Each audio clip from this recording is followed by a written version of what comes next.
একদা বাগদাদ শহরে একজন অভাগিনী মহিলা ছিলেন। তার গর্ভে একের পর এক 20টি কন্যা সন্তান জন্মগ্রহণ করেন। ব্যাপারটি নিয়ে তার স্বামী তার উপর চরমভাবে বিরক্ত ছিল। এমনকি লোকটি কন্যারা বিবাহযোগ্য হওয়ার পরেও একটি কন্যাকেও বিবাহ দিলেন না। একদিন স্বামী তার স্ত্রীর উপর অসন্তুষ্ট হয়ে বলল, তোমার সাথে এতদিন সংসার করে কোনো ফলাফল পেলাম না, তুমি আমাকে একটা পুত্র সন্তানও দিতে পারোনি, তোমার পাল্লাই পড়ে আমার জীবনটাই শেষ হয়ে গেল।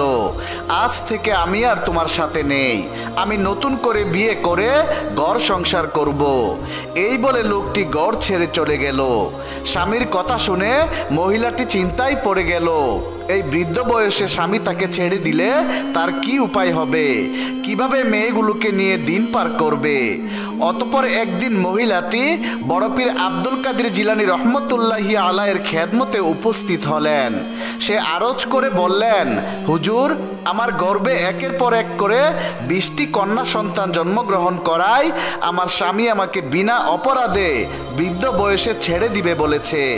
আপনার নিকট আমার আর্জি এই যে আপনি আমার জন্য একটু দোয়া করুন যেন আল্লাহ রব্বুল আলামিন আমাকে একটি পুত্র সন্তান দান করেন।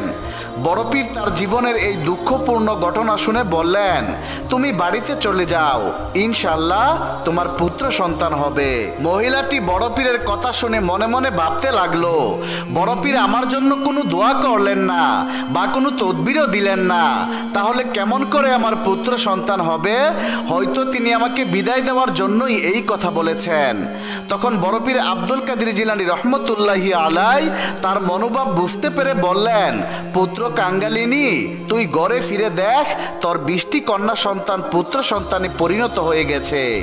এই কথা শুনে মহিলাটি আর কাল বিলম্ব না করে বাড়িতে রওনা হয়ে গেলেন।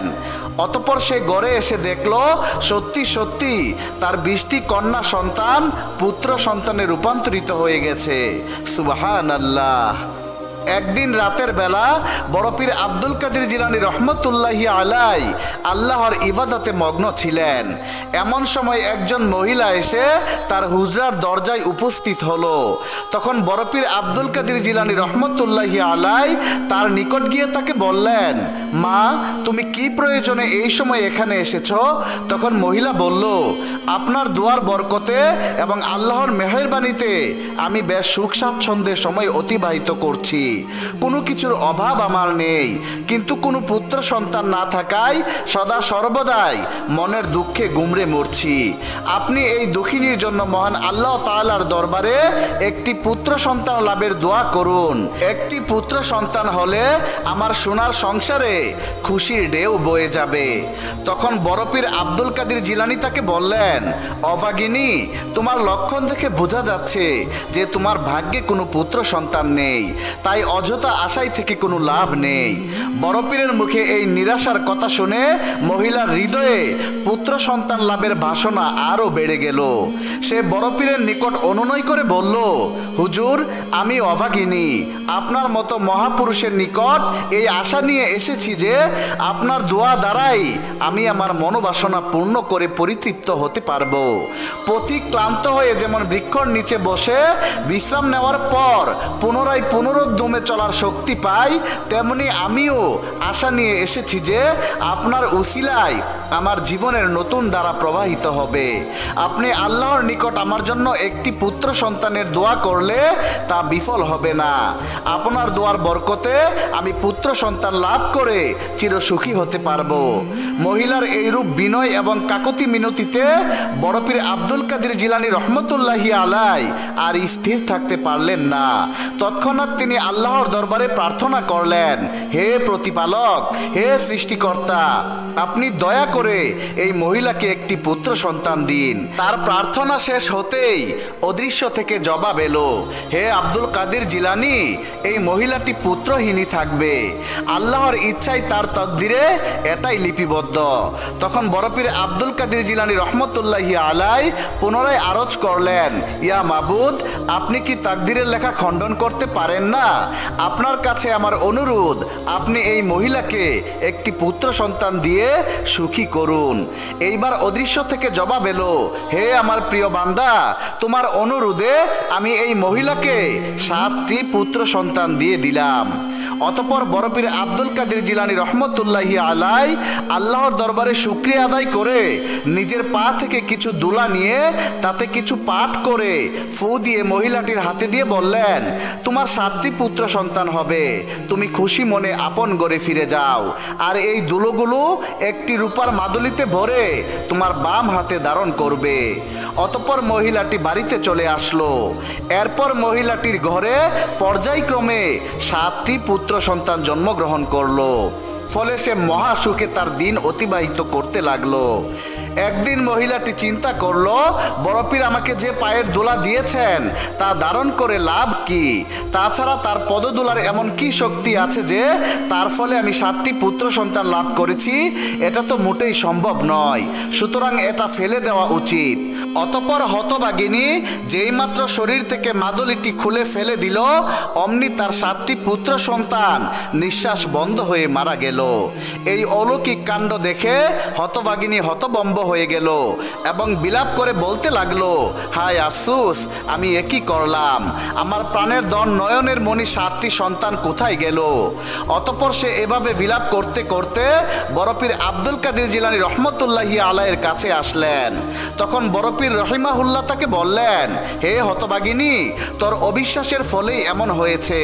আমার চরণ দুলার সাথে তোর ছেলেদের আত্মার সম্পর্ক ছিল। আমার পদদোলা নিয়ে আবার তুই ধারণ কর, ইনশাল্লাহ সব ঠিক হয়ে যাবে।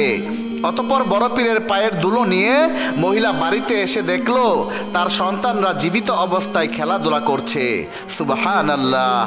অতঃপর বড় পীর আব্দুল কাদের জিলানী রহিমাহুল্লাহর কারামত সম্বন্ধে ওই মহিলার আর কোনো সন্দেহ রইল না। একদিন বড় পীর আব্দুল কাদের জিলানী রহিমাহুল্লাহ ঘুরতে ঘুরতে এক নদীর কিনারায় এসে পৌঁছালেন।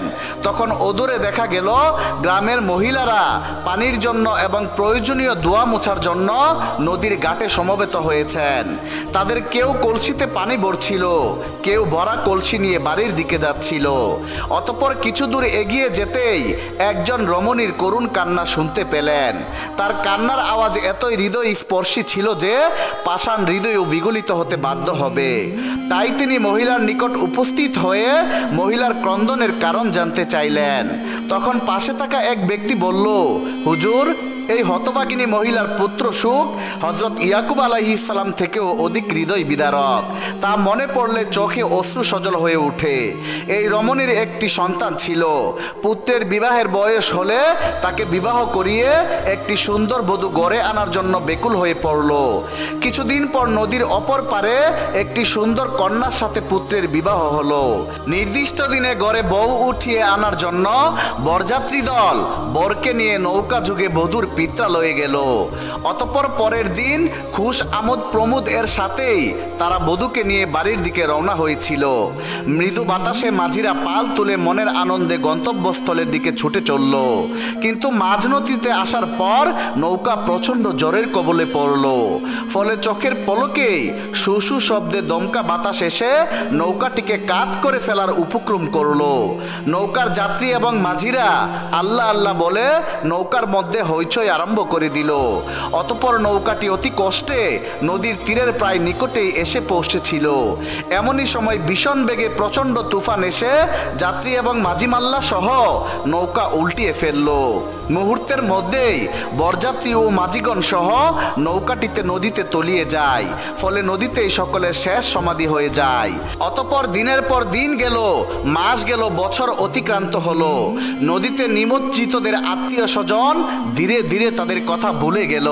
কিন্তু একমাত্র এই রমণী তার একমাত্র পুত্র ও পুত্রবধূর কথা আজও ভুলতে পারেনি। নদীর তীরে এসে নদীর দিকে তাকিয়ে সে এভাবেই কান্না জুড়ে দেয়। এই মর্মান্তিক সুখের কাহিনী শুনে বড় পীর আব্দুল কাদের জিলানী রহমতুল্লাহি আলাই অত্যন্ত ব্যথিত হলেন। তিনি এই ব্যথা সহ্য করতে না পেরে লোকটিকে বললেন, তুমি এই মহিলাকে সান্ত্বনা দাও, তার কুলের সন্তান তার কুলে ফিরে আসবে ইনশাআল্লাহ। তখন লোকটি মহিলাকে সান্ত্বনা দিতে লাগলো, কিন্তু কোনো অবস্থায় মহিলার কান্না বিরতি হচ্ছিল না। তার কান্নার মাত্রা যেন আরো বহুগুণে বেড়ে গেল। তখন বড়পীর আব্দুল কাদের জিলানী নিজেই মহিলাকে বললেন, মা তুমি কেঁদো না, আমি ইনশাল্লাহ তোমার পুত্রবধূ এবং পুত্র সহ সঙ্গীদেরকে ফিরিয়ে আনার চেষ্টা করছি। এইবার মহিলাটি কিছুটা আশ্বস্ত হলো।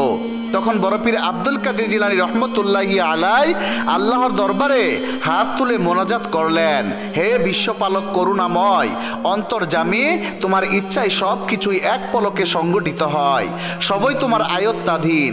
তুমি এই মহিলার মনের কষ্ট সবই জানো, সুতরাং আমি অদমের মোনাজাত কবুল করে তার পুত্র এবং পুত্রবধূকে দলবল সহ পূর্ণ অবস্থায় ফিরিয়ে দাও। কিছু সময় পর অদৃশ্য থেকে আওয়াজ আসলো, হে আমার প্রিয় বান্দা, দীর্ঘ 12 বছর পূর্বে পানিতে যারা নিমজ্জিত হয়ে গিয়েছে, কিভাবে তাদেরকে আবার পূর্বের অবস্থায় ফিরিয়ে দেওয়া যেতে পারে? তখন বড়পীর আব্দুল কাদের জিলানী বললেন, হে দয়াময় আল্লাহ, তুমি তোমার পবিত্র কালামে ঘোষণা করেছো তুমি কোনো কিছুকে হয়ে যাও বলার সাথে সাথেই হয়ে যায়, সুতরাং তোমার পক্ষে 12 বছর পূর্বে মৃত্যুবরণকারীদেরকে জীবিত করা কি এমন কঠিন কাজ? তখন পুনরায় আওয়াজ হলো, কুতুবে রাব্বানি, যাদের শরীর হাড় মাংস বহুদিন পূর্বে জল জন্তুরা খেয়ে হজম করে ফেলেছে, তাদেরকে কিভাবে জীবিত করা যাবে? আর তাদেরকে যদি এই মুহূর্তে জীবিত করে দেয়, তাহলে এটা তো দুনিয়ার নিজামের খেলাফ হয়ে যাবে। তখন বড়পীর আব্দুল কাদের জিলানী রহমতুল্লাহি আলাই বললেন, হে বিশ্বপালক, এটা তুমি কি শোনাচ্ছ? কিয়ামতের দিন তুমি কিভাবে সমস্ত সৃষ্টিজীবকে জীবিত করে তোমার সম্মুখে উপস্থিত করবে? জিন এবং মানুষকে পুনরায় জীবিত করে হিসাবের জন্য কিভাবে তোমার সামনে হাজির করবে? তখন আবারও আওয়াজ ভেসে এলো, হে আমার প্রিয় বান্দা আব্দুল কাদের জিলানী, চিন্তিত হইও না, তাকিয়ে দেখো তোমার প্রভু সব কিছুই করতে পারে। তখন বড়পীর আব্দুল কাদের জিলানী রহমতুল্লাহি আলাই চক্ষু মেলে দেখলেন নদীর ঘাটে একটি পরিপাটি পানসি নৌকা, তার ভিতরে বর বধূ এবং মাঝিগণ্য হাস্য কৌতুকরত আছে।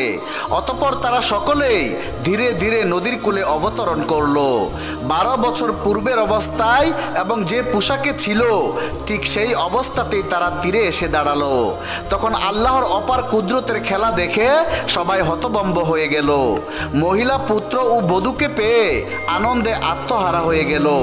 অতঃপর অন্তরের অন্তঃস্থল থেকে বড়পীর আব্দুল কাদের জিলানীকে শ্রদ্ধা জানিয়ে মহিলা বলল, হুজুর, আপনার দোয়ার 12 বছর পর আমি আমার পুত্র এবং পুত্রবধূকে পেয়েছি, আল্লাহ তাআলা আপনার মঙ্গল করুন। অতঃপর বড়পীর আব্দুল কাদের জিলানী রহমতুল্লাহি আলাই আল্লাহর দরবারে শুকরিয়া আদায় করে সেখান থেকে বিদায় নিয়ে চলে গেলেন। একদা এক বৃদ্ধা রমণী তার পুত্রকে সাথে নিয়ে বড়পীরের দরবারে উপস্থিত হলো। অতঃপর বৃদ্ধা বলল, হুজুর, মেহেরবানি করে আমার এই পুত্রকে আপনার সেবায় নিয়োজিত করে নিন এবং তাকে এলমে জাহিরি ও বাতিনি শিক্ষা দিয়ে আল্লাহ তাআলাকে পাওয়ার পথ সুগম করে দিন। আপনার কাছে আমার এটাই একান্ত চাওয়া, আশা করি আপনি আমার এই আকাঙ্ক্ষা পূরণ করবেন। বৃদ্ধার পরম ইচ্ছার কথা শুনে হুজুর তার ছেলেকে নিজের কাছে রাখতে রাজি হয়ে গেল। অতঃপর বৃদ্ধা পুত্রকে হুজুরের দরবারে রেখেই মহা আনন্দে বাড়িতে চলে গেলেন। অতঃপর বৃদ্ধার একান্ত বাসনা অনুযায়ী বড়পীর আব্দুল কাদের জিলানী রহমতুল্লাহি আলাই বালকটিকে জাহিরি বাতিনি সহ্যগুণ, রাত্রি জাগরণ, একাগ্র চিত্তে আল্লাহর উপাসনায় নিমগ্ন থাকা, ক্ষুধায় ধৈর্য ধারণ, লোভ নিয়ন্ত্রণ করতে নিয়োজিত করলেন। তার লোভ দমন করার জন্য তিনি তার খাদ্য বরাদ্দ করলেন শুকনা রুটি এবং ছোলা। অতঃপর একদিন বৃদ্ধা তার পুত্রকে দেখার জন্য বড়পীর আব্দুল কাদের জিলানী রহমতুল্লাহি আলাইয়ের দরবারে এসে দেখলো যে তার পুত্র একেবারে জীর্ণ শীর্ণ হয়ে কঙ্কালে পরিণত হয়ে গেছে। ছেলের এই অবস্থা দেখে তার অন্তরে মাতৃস্নেহ জেগে উঠল। তিনি মনোবেদনা নিয়ে বড়পীরের কক্ষে প্রবেশ করে দেখলেন বড়পীর আব্দুল কাদের জিলানী রহমতুল্লাহি আলাই মুরগির গোশত আহার করছেন। এটা দেখে বৃদ্ধার মনে ক্রোধের উদ্রেক হলো।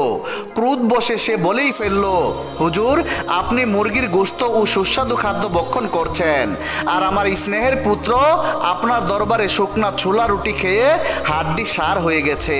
তখন বড়পীর আব্দুল কাদের জিলানী রহমতুল্লাহি রহমতুল্লাহি আলাই বৃদ্ধাকে লক্ষ্য করে বললেন, তোমার ছেলের অবস্থা দেখে তোমার অন্তরে ব্যথা লাগা স্বাভাবিক, তবে স্মরণ রেখো যে লোভ লালসা দমন না করে পূর্ণতা অর্জন করা সম্ভব নয়।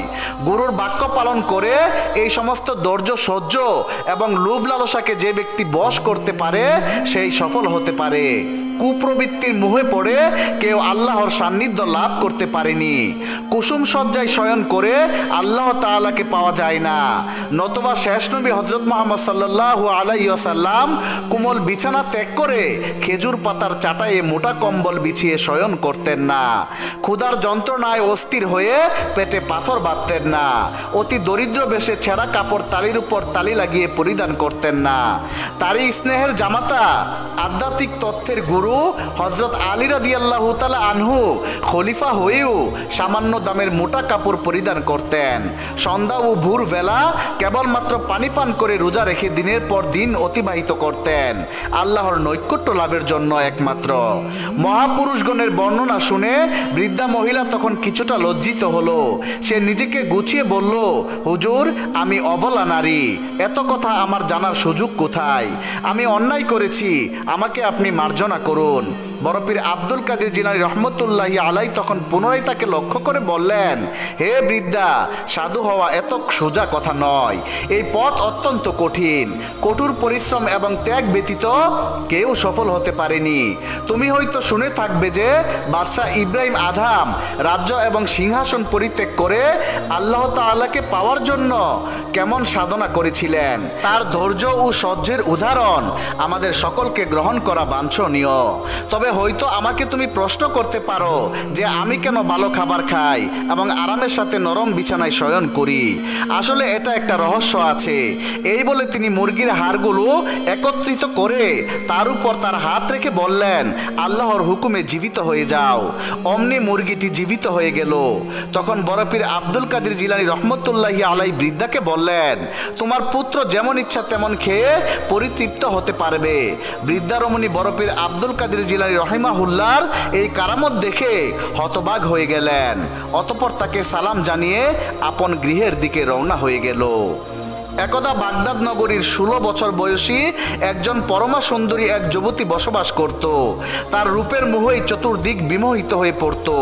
ফুটন্ত গোলাপের মতো তার রূপের বহু পুরুষ আসক্ত হয়ে মৌমাছির মতো তার চারদিকে ঘোরাফেরা করত, কিন্তু তার কাছে গ্যাসার মতো কারো সাহস হতো না, কারণ সে বরপীর আব্দুল কাদের জিলানী এর শিষ্যত্ব গ্রহণ করে আল্লাহ তাআলার ইবাদতে নিয়োজিত থাকত।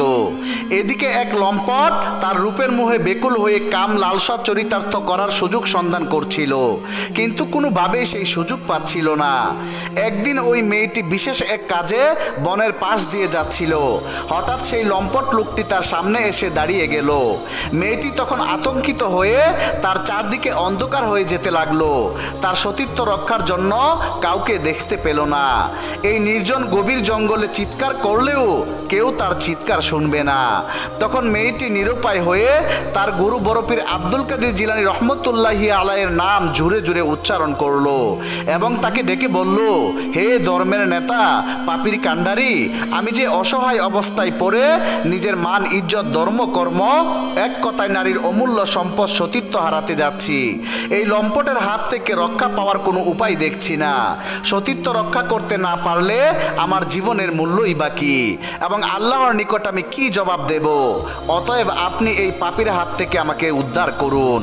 আপনি আমাকে রক্ষা না করলে কেবল আমার সতীত্বই নষ্ট হবে না, আপনার নাম পীর দস্তগীর নামেও গ্লানি আসবে। হে আমার গুরু, আপনি আমাকে উদ্ধার করুন। এদিকে বরপীর আব্দুল কাদের জিলানী রহমতুল্লাহি আলাই তখন নিজের বাসস্থলে ওযু করছিলেন। মেয়েটির ডাকে তার শরীর থেকে জ্যোতি বের হচ্ছিল। তিনি নিজেকে স্থির রাখতে পারলেন না। রাগান্বিত হয়ে তিনি বাম হাত দ্বারা নিজের একটি পাদুকা বনের দিকে সজোরে নিক্ষেপ করলেন। অতঃপর এই পাদুকা তীরের মতো গতিতে ওই লম্পটের মাথায় গিয়ে আঘাত করল। ফলে পাদুকার আঘাতে পাপিষ্ট লম্পটের মাথার খুলি চুরমার হয়ে গেল এবং পাপিষ্টের ববলীলা সাঙ্গ হয়ে গেল। মেয়েটি এই অভাবনীয় ঘটনা দেখে বুঝতে পারল যে এটা বরপীর আব্দুল কাদের জিলানী রহমতুল্লাহি আলাইয়ের কারামত। তাই সে পাদুকাটি নিয়ে বরপীর আব্দুল কাদের জিলানী এর খেদমতে উপস্থিত হয়ে পাদুকা ফিরিয়ে দিল এবং তার সতীত্ব রক্ষার ঘটনা আদুপান্ত তার নিকট ব্যক্ত করলো। এই ঘটনার পর মেয়েটি বড় পীর আব্দুল কাদের জিলানী রহমতুল্লাহি আলাইয়ের পদতলেই তার জীবন কাটিয়ে দিল। একদিন হযরত আব্দুল কাদের জিলানী রহমতুল্লাহি আলাই মানসুর নামক মসজিদে ইবাদত করার উদ্দেশ্যে রওনা হলেন। প্রতিমধ্যে একটি খাটো লোক তার সামনে দাঁড়িয়ে বলল, আপনি আমাকে চিনতে পেরেছেন কি? আমি অভিশপ্ত শয়তান, আপনার শিষ্যগণের তথা মানবকুলের পরম শত্রু। আপনি আমাকে এবং আমার সহচরগণকে ভীষণ কষ্টে রেখেছেন। আমি যেভাবে আমার কাজ চালিয়ে যাচ্ছিলাম আপনি তাতে বিশৃঙ্খলা করছেন। আপনি কি চাচ্ছেন যে আমি এবং আমার অনুচর বৃন্দ ধ্বংস হয়ে যাই? আসলে যদি আপনার ইচ্ছা থাকে তবে দেখা যাক আপনি আমার কি পরিমাণ ক্ষতি করতে পারেন। আমিও এখন থেকে আপনার ভক্তবৃন্দের পিছনে লাগলাম, আপনাদেরকে ধ্বংস না করে ছাড়ব না। আপনার হয়তো স্মরণ আছে যেভাবে আমি হযরত আদম আলাইহিস সালামকে প্রতারিত করে বেহেশত থেকে বহিষ্কার করে 300 বছর পর্যন্ত পথে পথে কাঁদিয়েছিলাম। আপনার অবস্থাও তাই করে ছাড়ব। অভিশপ্ত শয়তানের এইরূপ ঔদ্ধত্যপূর্ণ বাড়াবাড়ি দেখে বড় পীর আব্দুল কাদের জিলানী রহমতুল্লাহি আলাইয়ের ধৈর্যের বাঁধ ভেঙে গেল। তিনি রাগান্বিত স্বরে তাকে বললেন, হে ইবলিশ, তুই আমার সামনে থেকে দূর হয়ে যা। সংযত হয়ে তোর কথা বলা উচিত ছিল, তুই সীমা অতিক্রম করে ফেলেছিস। ইবলিশ তখন গর্ব সহকারে বড় পীরের আদর্শের প্রতি কর্ণপাত না করে সেখানে দাঁড়িয়ে রইল। শয়তানের এই স্পর্ধা দেখে আল্লাহ তাআলা তার পরম ভক্ত বড় পীরকে সাহায্য করার জন্য দৈব শক্তি প্রদান করলেন। ইতিমধ্যে কোথা থেকে যেন এক অদৃশ্য হাতের আঘাতে ইবলিশের উভয় গা লাল হয়ে গেল। ইবলিশ তখন সহ্য করতে না পেরে সেখান থেকে ছুটে পলায়ন করল। প্রিয় বন্ধুগণ, আজকের মতো আমাদের ভিডিওটি এই পর্যন্তই। আপনাদের কাছে যদি বড় পীর আব্দুল কাদের জিলানী রহমতুল্লাহি আলাইয়ের কারামতগুলো ভালো লেগে থাকে তাহলে অবশ্যই কমেন্ট করে জানাবেন। আল্লাহ রব্বুল আলামিন আমাদের সবাইকে পরিপূর্ণ ঈমান নিয়ে কবর দেশে যাওয়ার তৌফিক দান করুন। আমিন।